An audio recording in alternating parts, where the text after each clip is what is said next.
I'm going to go over how to do a buyer consult for real estate agents because now, of course, with the new NAR rules coming into effect this year, earlier in the year, of course, we're going to kind of go over. You need to do a good buyer interview, kind of walk through what you can do with your buyer, how you can kind of give a presentation. You should do this when you sit down with your buyer before you actually go out and start showing homes so they have a good understanding. They see your value and what you're going to be charging for your commission. So we're going to go through and get the thing right here. I'm just going to kind of show you the steps here and kind of walk you through it so you get an idea. So the first thing, of course, you'll have your intro, and then and I'm giving you just like rough terminology, like structure, overview, etc. You're going to actually want to go through. I'll make it actually a slide so you can see a little bit easier. You're going to actually want to go through and change it up a little bit and make it yours. So this would be your buyer.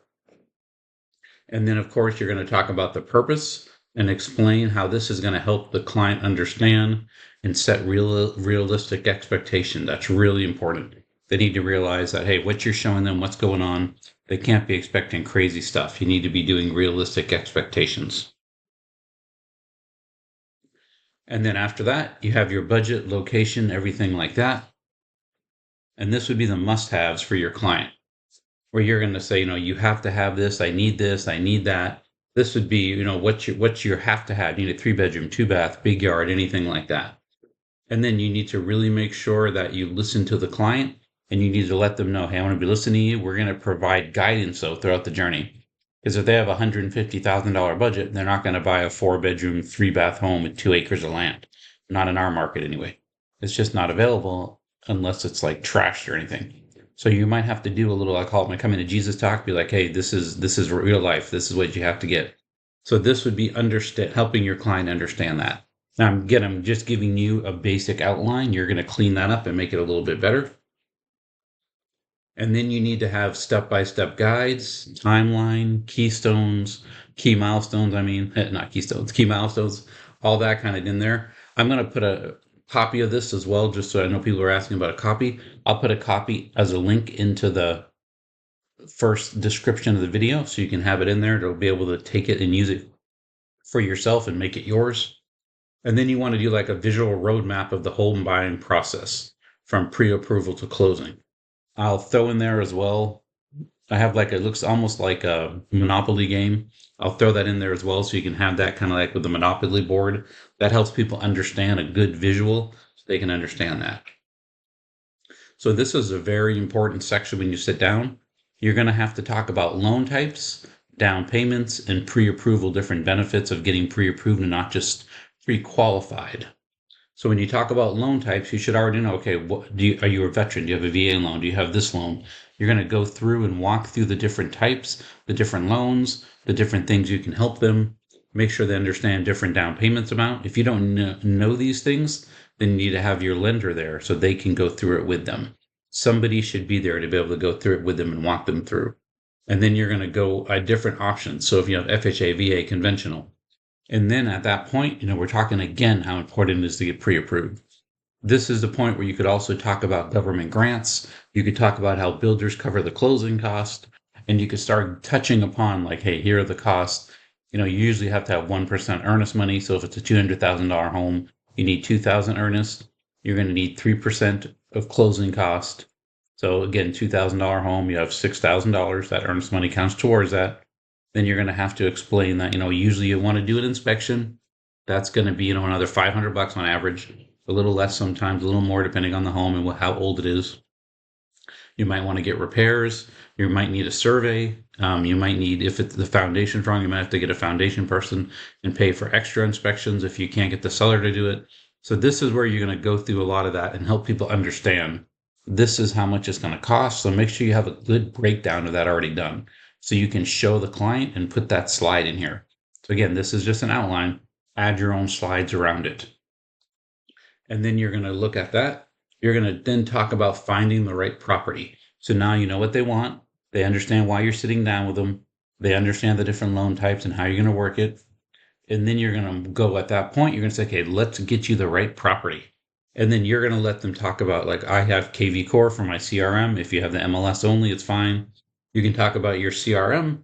You can talk about your tours, They can online. If you have an app, some of the I know in our MLS we have an app built into it called MLS Touch or MLS Lite, and we can send that to our clients, and they can search on the app and say, yes, I like these homes, and we can know what they like on the app as well. Or they can send you homes if they're doing searching on their own as well. Either way works.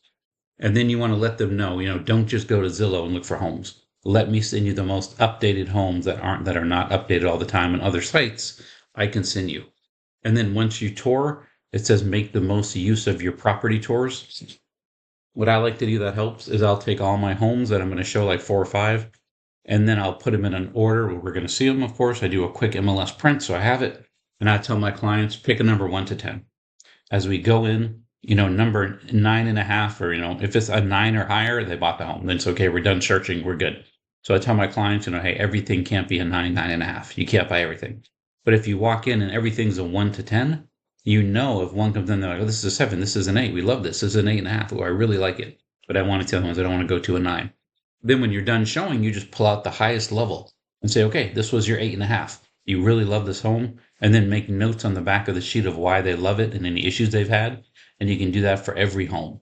And then when you're done, you sit down and you put an offer. This way you don't have to show 50 homes, because you already know now what they like, which home is their favorite, what they want to go for, and you can make all that happen at the same time. It makes your showing a lot more productive. If you need help practicing that, you should, so you can walk through and, you should do some role playing with the other team members and walk through and practice that. So make sure you did good work with your property tours, that you understand of how it works. And this you can go through also would help people understand office price, contingencies, market competition. So you're going to be talking about, like, hey, this is what's going on in the market. This is what's going on in our area. This is what we need to worry about. This is what we need to look for. All that's really important. And then you're going to mention a little bit. This is, of course, your job, but you're going to mention, hey, when I do an offer, these are the different things we can offer. We can offer, this. We can do an inspection. We need to do this. We need to do home warranty, all that kind of stuff. So you're going to talk about, I'm going to do all the CMAs, the market analysis. I'm going to pull all that. I'm going to handle all that. So make sure at this point, you're starting to build yourself up so they see the value. So this is a really good slide. When you're making an offer, you really start to get into what I'm doing. I'm working with the title, making the stone lien. I'm working with the lender, making sure we can get you pre-approved. I'm working with the insurance company, making sure that we don't have, any issue with the debt to income, the DTI, when we get the insurance on the home. I'm making sure this, everything you're going to do, you can have this all written out, which I recommend, and putting in there in another slide and going through and making sure that's all easy for people to understand. And then you're going to talk about your inspection, because of course that should be one of the next steps, will be the inspection. Because remember, you gave them that roadmap. So you put an offer, you're under contract, you're in the option period. Now you're hitting the inspection. And you're going to go through the inspection period. You're going to talk about what you're doing, negotiation for repairs, etc. And then you're going to go through, maybe you have, a 1903 or 19, whatever it is, the form, the inspection report form, where you can ask for repairs. I think it's 1901, sorry, where you can get the repair form. And then you can go through there and have it knocked out. And then you can say, okay, here's the form. This is how we ask for repairs. If you don't need that, you need to learn how to do that. A lot of inspection reports now come with a section that shows you what are the biggest concerns that the inspector saw, which is great. It helps you write it up a little bit easier. And some inspectors now also will have a button you can click. It'll give you a cost for repairs, and you can just cut and paste that into your addendum so that you don't have to worry. It'll be written almost for you. So this is a great one to start showing your value as well. Again, show a lot of value here, a lot of value here. Then you're going to talk about the appraisal and loan approval. You're going to talk about the loan process. If you don't know it, make sure you have your lender there, how they get it. You do the offer. It goes to underwriting, all the different potential delays, all that kind of stuff should be in there. And then make sure they understand this is how it's going to work. This is how the underwriting is going to work and all that. This can be a really important step, because a lot of people, the underwriters, ask for crazy things. They say, I need another copy of this. I need another copy of that. And your client's going to say, I gave you 5 copies already. But they want one more to make sure that nothing has changed, that it's not a fake copy. So let them know. They're going to ask for crazy stuff. We always make a joke. They're going to ask, what's the name of your brother's, sister's, dog's, cousin's, uncle's firstborn son? Something ridiculous that you're like, what the heck? They don't need that. They have crazy little weird underwriting things that they just need some strange things sometimes. Just give it to them.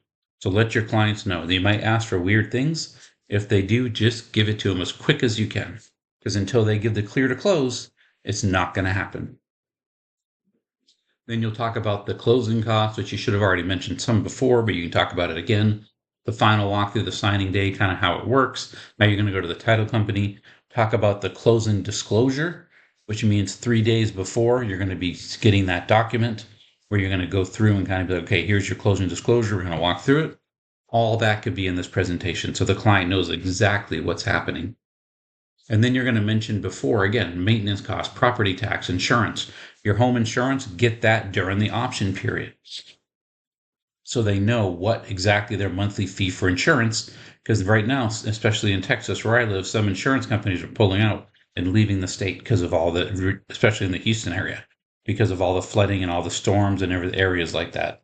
So if that happens and they suddenly, and I've seen insurance people went from 2,000 a month to 4 to 5, 2,000 a year, 2,000 a year to 4 to 5,000 a year. That greatly increases maybe 200 a month, 180 a month for your payment. Now it increases $300 to $400 more per month to your payment. That will nullify people to be able to, or screw up their debt to income ratio, their DTI. Now they can't buy a home because they can't afford their taxes and their insurance. So it's really important when you walk through with a client, make sure you get the insurance cost for the home insurance during the option period to make sure there's nothing weird about the home. Because if you don't know how old the roof is, in most places in Texas, if the roof is more than 10 years old, you're going to have a hard time getting it insured sometimes. There are options, but some of those are more expensive. So that's why you have to check for stuff like that during this process for the insurance. And then you're going to have to let them know, hey, we have a home warranty as well. Usually the seller in Texas pays the home warranty, but the buyer can. So if we have a home warranty put on, that can help you with some of the ongoing repairs if anything breaks, anything like that. Make sure they understand all this and they know what's going to be happening. And again, this is your value. You show, I'm getting your negotiations. I'm getting you a home warranty. You're going to go through and make sure they understand all that. Make sure they understand, know their moves, some moving tips, how to declutter, how to clean, how to do all that. Like they mentioned, a great idea, get a moving tip, a checklist if you want, anything like that. Make sure you know where the mailbox keys are, how to get them, how, which, if you have a community mailbox, they're going to have to go to the local USPS post service with their closing disclosure, their CD that's signed from closing to get a copy of their mailbox keys. A lot of times you just can't take it. You want to go get it in your name and get a copy sent. And you have to do that, but you have to know how to do those simple things like that. It sounds silly, but if people have never bought a home before, they don't know how to do that. And then moving tips like pack it, be careful. Utility setup. If you don't have a utility connect account, you can do that. There's a couple different systems you can get out there, or you can just reach out to the sellers and say, what utilities are you using? And then you can get a connection to all of those and have a sheet ready to go where they can reach out and compare the utilities in that area. That makes it very helpful to your client if everything is there and they don't have to worry about comparing everything. Now, other resources you probably want to get, I mentioned some checklists, some online tools, anything like that. If you're in a place where you might have, like we have a military bases here in San Antonio in our area. So I probably want to have contact forms, which I do. When I close, you should have a folder set up and give it to your client to say, here's all the military bases. Here's a list of what you can do in the area. Here's a list of the, from greatschools.org. Here's some schools that are rated. You'll already know because you'll be in your home what school they're going to. Give them the contact. Here's the principal numbers for the school. Here's the teacher your client, call the principal, find out what teacher they might have. Here's your student's teacher if they have children. If they have kids, if they have pets, here's the closest veterinarian to you. Here's a local dog park. Think of things that would be useful to your clients and have that set in this closing packet. Things like that. Of course, you want to go ahead and get the homestead exemption done right away when you close. We no longer have to wait to the beginning of the next year in Texas. So when you get the homestead, load it up, put it in there. You have your homestead in there. You can have the form already filled out, ready to go for them, and they just have to sign it and send it in. You can even have a stamped envelope. So they can do it right there at closing, sign the document, and then send it in. It won't show to the county for about a month or two because they have to get it registered with the local county clerk and stuff. So they might want to wait a month or two to do that, but that's up to them. And that's the things you can do to help people and think about what are some things I can offer and help to bring value Again, you can see now all these things are starting to add up. They're going to say, wow, you guys do a lot. Say, that's right, we sure do. And then you're going to talk about don't overspend. Don't skip inspections. Don't buy a new car. Don't do anything crazy like that during this process. Don't open a new credit card. Don't cancel a credit card. Don't pay a credit card totally off. All these things the lender will talk about, you need to kind of mention that. Those are the big things that a lot of people do without thinking about it. And it kills their credit and kicks them out. So now they're in trouble and they get lost that way. So make sure they understand how those work. And then the final steps, you have an action plan. You want to make sure you stay connected with the client once you're done the deal. So let them know, hey, I'm going to be reaching out every couple months. And then I always let my clients know, hey, my business is built on referrals. So if you have any referrals, anyone to help, I'm going to be reaching out every couple months and we're going to get set up and help you out. So things like that are very important to do and to keep track. Let them know you're going to keep with them. You're not just going to, a lot of agents, you show the home, you get under option, you're out of the option, the repairs are done, and then they vanish till the day before closing. It's okay I tell my clients, hey, you're going to hear from me a lot. I'm going to drive you crazy for the first couple weeks while we go through this. Once you're out of the option period, you might not hear as much from me. I'll let you know that everything's on track every week or so. But most of my job from then on, now that you got the house, I'm going to be doing all the back end stuff. I'm going to be working with title, working with the lender, do all that. Because those are the little things you're going to have to be worried about taking care of. All the back end stuff that nobody sees real estate agents do. And then when you go through and you see all that and you show it, then the client, oh yeah, I remember Andrew said he won't be here for that much anymore. He's going to be out doing all my other stuff. And then reach out once a week, everything's good. And then they'll usually reach out with questions they have from underwriting and stuff. So you have all that done. Make sure you keep in touch with them after. You should have a CRM of some type. Like I said, I have KV Core, Lofty, WorksGrid, Market. There's so many CRMs out there. Whatever you want to do, have an automatic campaign that it automatically follows up and asks them for referrals. So you don't have to do that. And then you'll be able to keep track of them a little better and not have to worry about it. So I hope that gives you a good outline to kind of show your value and give you some tips on a buyer presentation. And we'll talk to you soon.